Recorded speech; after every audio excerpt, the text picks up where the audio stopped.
hope to get assistance for him so that we can have more counseling session and guidance session as it pertains to conflict resolution for the children. I believe for everyone who goes astray, someone will come to show the way. Looking for Jamaican Christmas gifts? Why not give DVDs that speak to Jamaica's culture, attractions, and famous persons? These and other Jamaican DVDs are available at the El Shaddai Christian Bookstore in Mandeville, Fontana Pharmacy Mobay, and Kingston Bookshop, Sangster's Bookshop, The Craft Cottage, and at the CPTC in Kingston. Make this a memorable Jamaican Christmas with a package of 3 at a special price of only $2,500. Visit the CPTC, 37 Arnold Road, Kingston 5, or phone in your order.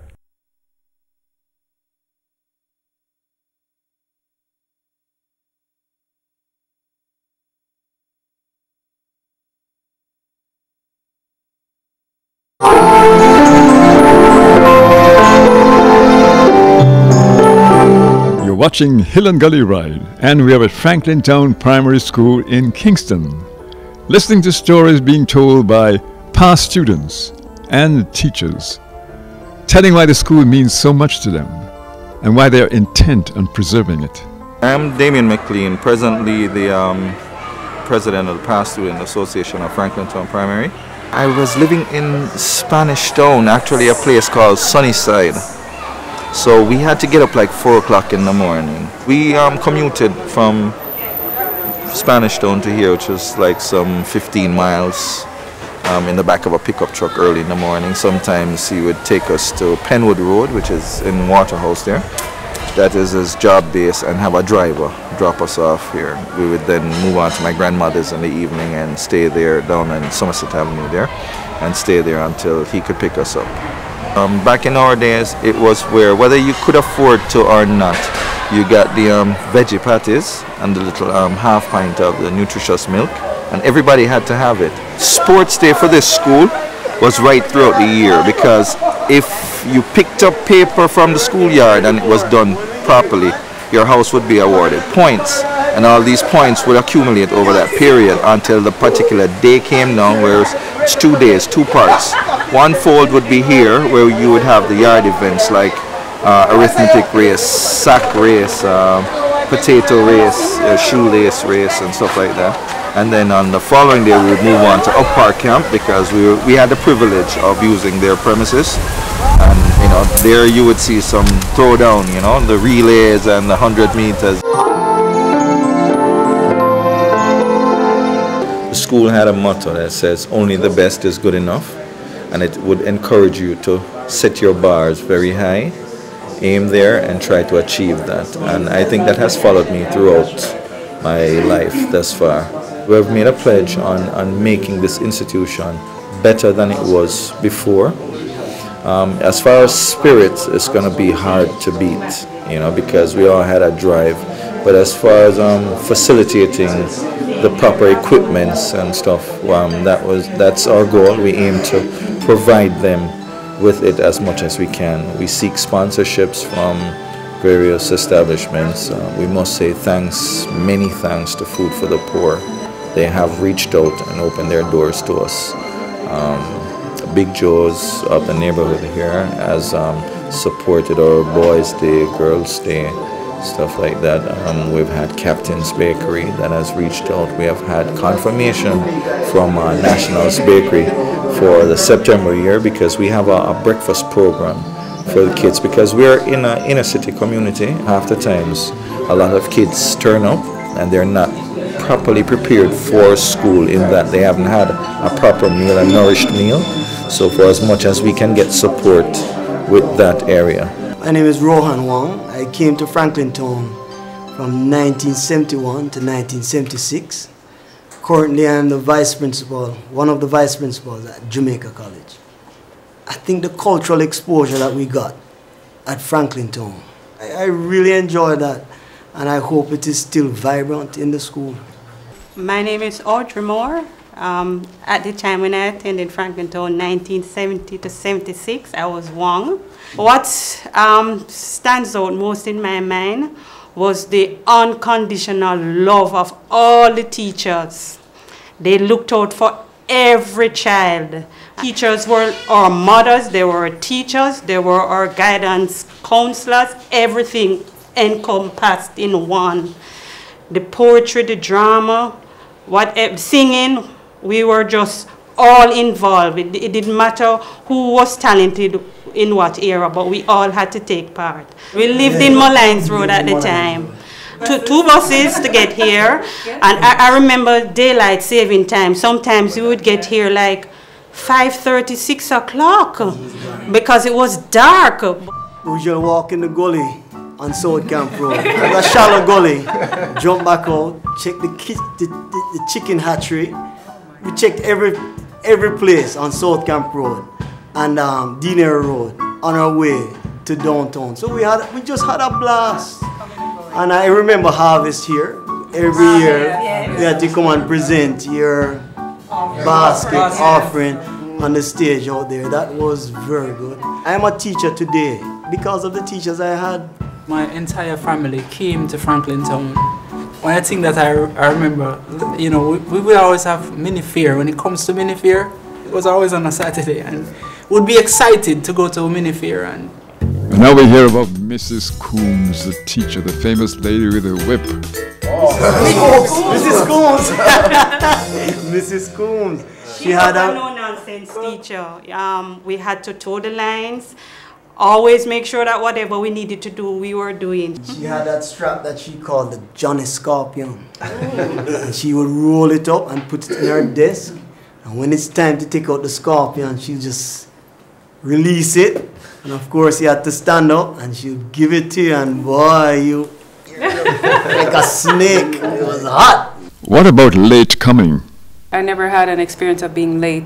A few times, I know we came late, but we were let in because we were coming from so far. And sometimes the buses were hard to get, but sometimes the gate would be closed at a certain time.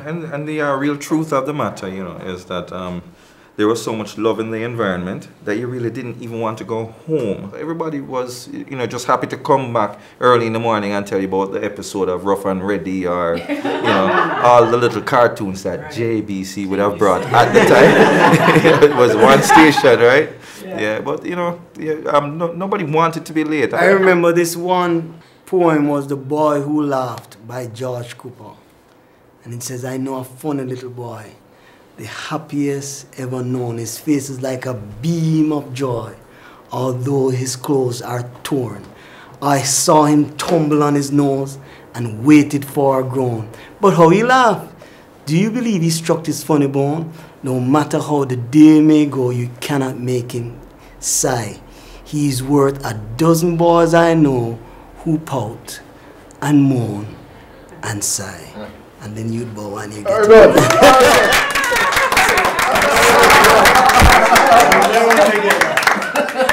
I'll never forget when we had a boys' day. It was Mrs. Kamok who spoke to me, and she told me that you can't ride a bicycle and talk to a young lady. I remember when I was a teenager and I had my bicycle, I'd come off my bicycle anytime I had a young lady, and the young lady must always walk on the inside of the sidewalk. Those things we learned. Franklin Town has that rich history, which has faded because of the violence and poverty. And they were poor people. They were majority poor people, but we had love, and everybody lived with unity. You know, today it's the various corners, the different ends, the dons, the whatnot. Now, what we're aiming at is trading guns for computers and books. If we inspire our young men and women of today within our college here, Franklin Town Primary School, then come another 10 years, they won't become substitutes for the shutters. We have a few guys from the United States of America, past student of the Franklin Town Primary School, that is giving us a hand. They all came down. We have people here from the UK, from Canada, and most from the US. My name is Mike Taylor. I'm a past student of Franklin Town School. I left here like 1969. I'm from New York, Queens. I also have 7 siblings that went through the school. As a matter of fact, mother and father also went through the school. This is our local storekeeper donating some juice to our cause, you know, taking care of the workers and stuff. Took his time off from work to come and give us a little hand with a brush, you know, 2 minutes. That's all it takes from each member in the community, and we can make the school a better environment. Canard Park, you see. I support the school for my daughter come here, and my grandson coming here now. Because of the civil unrest, we never had a Labor Day. So we're using this work day organized by the Past Student Association and the PTA to do a lot of the things that we never gotten done on Labor Day. My name is Beverly Williams. I'm the Vice Principal of Franklinton Primary School. The Past Students Association wanted to do a bit of cleanup of the school, paint up, expansion of the principal's office. My name is Dennis Wang. I came to school here in 1954. I left in 1958. However, I had 11 other brothers and sisters who also attended the school. We had children who attended the school and cousins who attended the school, a total of 19 of us. We were very thankful to the teachers who paid a lot of attention to us. Here again is past principal, Monica Carmack. I'm happy to be alive to see this day, to see that Franklinton School is not about to die and is not dying because these children are seeing to it. I am very, very excited and very happy to see these children taking on the improvement of the school, the site and all of this, so that the school will remain sacred to the trust. The school is a sacred school, you see? And I'm really very happy, and I congratulate you all. It's a heartfelt expression.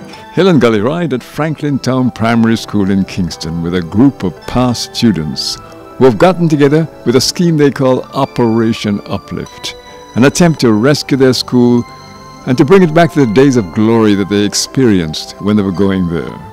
And here in Gully Riders, we would like to wish you a happy, peaceful Christmas full of love and joy, and plenty of good food straight from the soil.